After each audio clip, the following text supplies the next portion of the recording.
If you enjoy what you hear here today, please consider supporting me on my Patreon page. Every dollar helps, and you get to see content that you won't see here. Chapter 6. Nobles. They were making progress.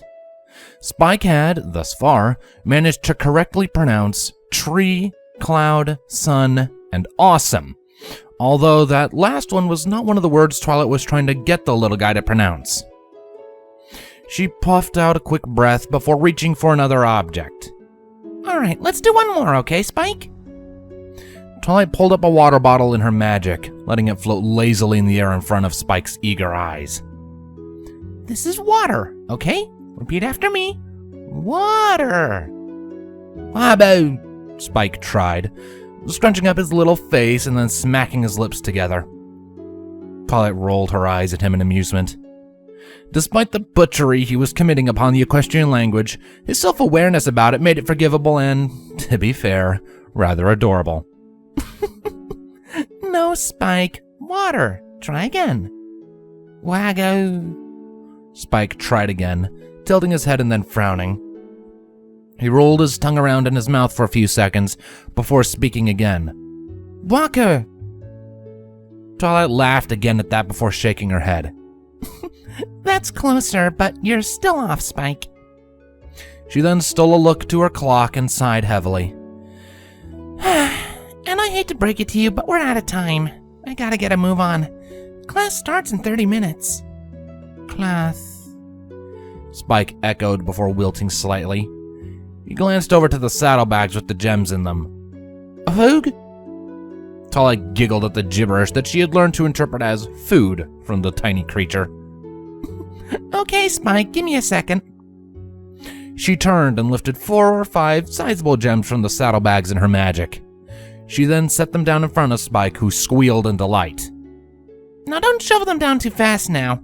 I don't want to come back and see you choking on the floor. We'll pick this up when I'm back, okay? Aki. Spike replied before contentedly picking up the first gem in his tiny claws. He licked his lips and took a bite, shuddering with ecstasy. Twilight smiled warmly before assembling her supplies, consisting of 3 notebooks, a stack of flashcards bound by a rubber band, a textbook, and a box of pencils. Satisfied that she had everything, she shot one last look at the baby dragon on her floor before setting off, exiting her room and then leaving the private wing. As she trotted down the halls towards the exit that would put her close to Celestia's School for Gifted Unicorns, she couldn't help but eavesdrop on nearby ponies, nobles and the sort, as they went about their business. Her ears flattened back at some of what she heard. The nobles were talking about Princess Celestia's announcement the previous day, unveiling her adopted daughter Rainbow Dash. Well, everyone was talking about that, not just the nobles. But while many of the commoner ponies were touched or even pleasantly surprised by the announcement, there was no small amount of disdain and disapproval among some of the more refined noble families. Refined. Yeah, stuck-up jerks would be more accurate. Twilight thought bitterly to herself. She had to admit, albeit only ever silently, that there was one massive downside to being in Celestia's school, and even more so to living in the castle. The sheer arrogance of many of the nobles who paraded around these halls was enough to make her stomach turn. Seriously, I come from a noble family too, but I managed to not be like, well, that. She shot a disapproving glare at one noble in particular, who was spouting some rather distasteful nonsense about Rainbow Dash, while the pony listening simply looked at him with a bored expression. She refocused when she got outside, though. Twilight took a few seconds to enjoy the breeze and fresh air before continuing on her way. Celestia's school would be in the street just across the bridge that connected the West Castle courtyard to the city. It looked like the weather teams were putting together some rain clouds for later. Twilight frowned at this, but otherwise didn't give it much thought. The streets were busy, as usual, chit-chat among the residents blurring and muffling together. Twilight scampered across the street and then smiled upon stepping onto campus grounds. She could see that there were a fair number of unicorns already making their way inside as well. Twilight felt her smile flicker only slightly when she spotted Moondancer approaching. Oh no. Social activity. I was wondering when you'd get here. Moondancer remarked with a friendly smile. Twilight shrugged absently. I had to work on Spike's talking. Makes sense. Is he getting better at least? Yes. Twilight said nothing else before trotting past Moondancer for the school's main entrance. Moondancer frowned at Twilight's lackluster response. While she was definitely used to Twilight being blunt and antisocial, that was still a bit unusual. She trotted to catch up and fell into stride next to Twilight. You okay? You seem a bit more out of it than usual. I'm fine. You sure? Yes, Moondancer, I'm sure. Just thinking about some stuff. Twilight replied vaguely. Moondancer raised an eyebrow at that. Nothing new there. Uh-huh. Moondancer sighed and fell silent. The two continued on with neither one breaking the said silence, and at last, they reached the classroom they would be using for the day's work. Twilight found her seat and plunked herself down without much ceremony. The agitating jabbering of the nobles up in the castle was agitating her so much that she missed it when Moondancer asked her a question from the seat next to hers. Twilight? Moondancer tried again, poking Twilight in the shoulder to get her attention. Huh? What? Twilight jumped slightly upon the physical contact. Moondancer's frown deepened, but she repeated her question regardless. You heard about Princess Celestia's big announcement yesterday, right? Yeah, I heard. Twilight said, looking at the surface of the desk in front of her. Well, what are your thoughts on it? Moondancer asked, leaning back a bit to be more comfortable in her seat. Twilight snorted. I know I'm more okay with it than some other ponies I could mention. Moondancer flinched from the harshness in Twilight's words. Whoa. Who? Nobles up in the castle, Twilight replied with a groan. A lot of them are looking at it purely from the perspective of what it does for their own power, or outright berating the act because it lowers the princess's status to adapt a peasant. Blah, blah, blah. It's frustrating. Oh, so that's what's bothering you? Moondancer deduced with a small nod. Yep. Well, want to know what I think? Sure. Twilight looked to Moondancer with some interest. If nothing else, the butter-colored filly was a fantastic intellectual peer. I think she made the right call. In her position, I can't even begin to imagine the sorts of pressures the nobility and other such types put on Princess Celestia. A lot of what I know about the aristocratic part of Equestria's government shows a stunning lack of morality or empathy. For Princess Celestia to adopt a previously unknown orphan filly with virtually no status? It shows the sort of kindness and moral fortitude Equestria was based on, and that it needs to remember. Twilight nodded, actually impressed with the depth of Moondancer's words. You make a good point. I'd give my own, but, well... She pointed to show that Princess Celestia had just entered the room. It's time for us to be quiet. Ah, right.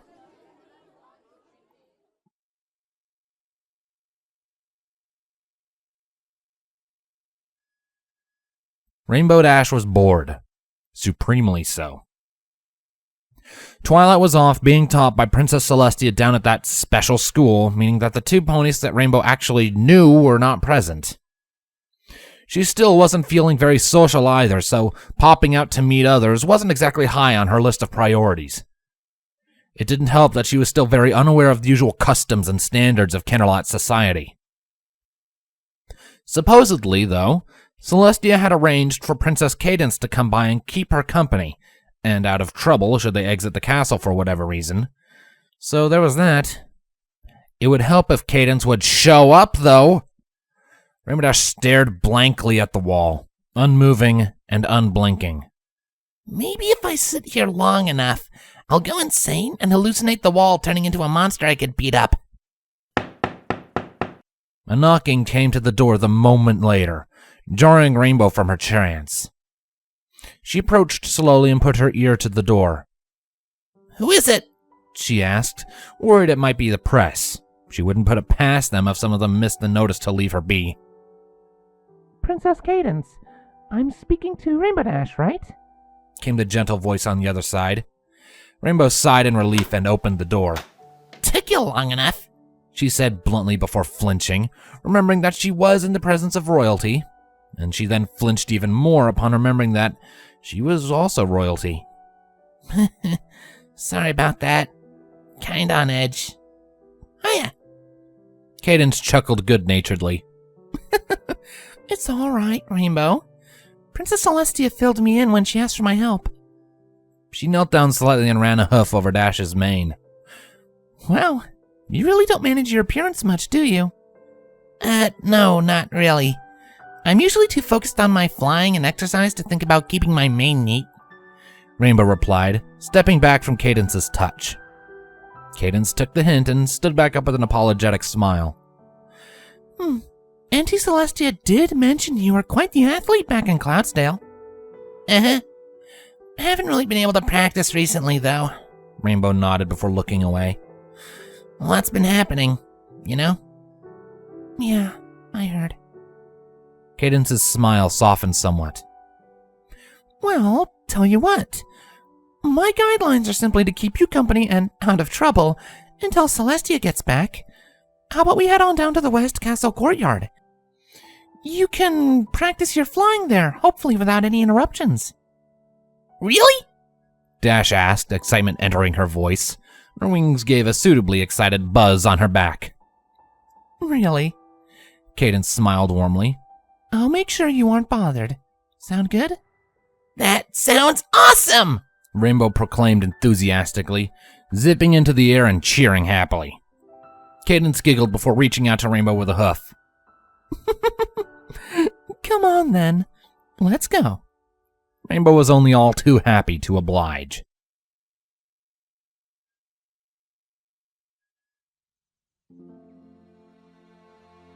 It was an amazing feeling, getting to spread her wings and fly again. For the first while, she wasn't even practicing any of her tricks, moves, or working on her agility. Rainbow just enjoyed being in the air again. She did shift back into practicing about a half hour after they reached the courtyard, though. Cadence smiled as she watched, more than a little impressed with Rainbow's speed and agility. Even at her age, she was far faster than a lot of adult Pegasi ever became. After a while, Rainbow came back down for a quick breather. She sat down and took a deep breath. Boy, it feels good to get the blood pumping again, she said between breaths before sitting down in the grass next to Cadence. Cadence smiled and ruffled Dash's mane. I imagine so. You've been cooped up for quite a while. Dash didn't reply. She simply sat there and took a minute to catch her breath. And Cadence's smile only grew at seeing the little filly seeming to be genuinely happy and relaxed. It was a very noticeable change from when they had met earlier, where Dash had been tense and jittery.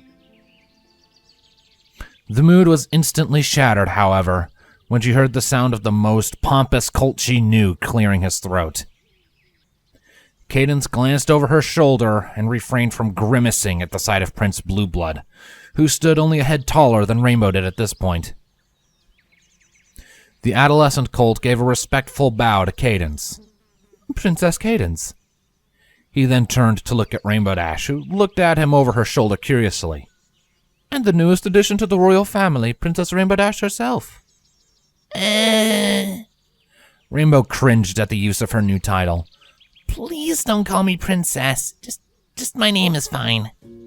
Oh? Blueblood held a hoof up to his chest in mock shock.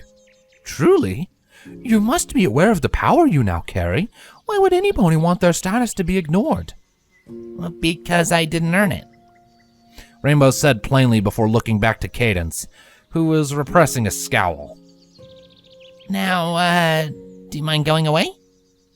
Didn't earn it? Blueblood recoiled slightly, ignoring Dash's request. You caught the eye of our nation's ruler. You must have certainly earned something grand for that alone. Besides, is it not a wonderful feeling to be lifted from the common rabble to a position of such privilege? Dash narrowed her eyes and stood up. Cadence moved to intervene, but Rainbow was already speaking. Some of that common rabble were my parents. That doesn't make them any less common, you know, Blue Blood pointed out. Rainbow felt the hairs on the back of her neck stand up on end. Luckily, Cadence chose this moment to intervene. She quickly put herself between Rainbow and Blue Blood, glaring at the latter. That's quite enough, Blue Blood. Where's your father? Father's tending to some issue or other in the estate. Why? Blue Blood asked, looking at Cadence with mild concern. Cadence narrowed her eyes at him dangerously. Because I'm sure Princess Celestia would like to have words with him and you later. Now leave us in peace. Blue Blood nodded and quickly scampered away, his tail tucking between his legs. Once he was out of sight, Cadence turned around to see that Rainbow had sat back down, facing away. Her shoulders were hunched up, and she was shaking from barely controlled rage. I'm sorry about him, and he will make sure he gets punished for that, I promise. Cadence said gently, laying down next to Rainbow and wrapping a wing over her shoulders. Jerk. How could you say that? Rainbow muttered, sniffling slightly as her parents were returned to the forefront of her mind. Cadence noticed the little filly's turmoil and gently picked her up. Shh, shh, shh. Hey, it's okay. Let's get you something to eat, okay? Then maybe we can find something to do around town. You know, to take your mind off this. Rainbow sniffed, then nodded. Yeah. Sure, yeah, that sounds cool. I guess. Cadence nodded slowly before spreading out her own wings and taking flight, heading for one of Canterlot's numerous restaurant-covered streets.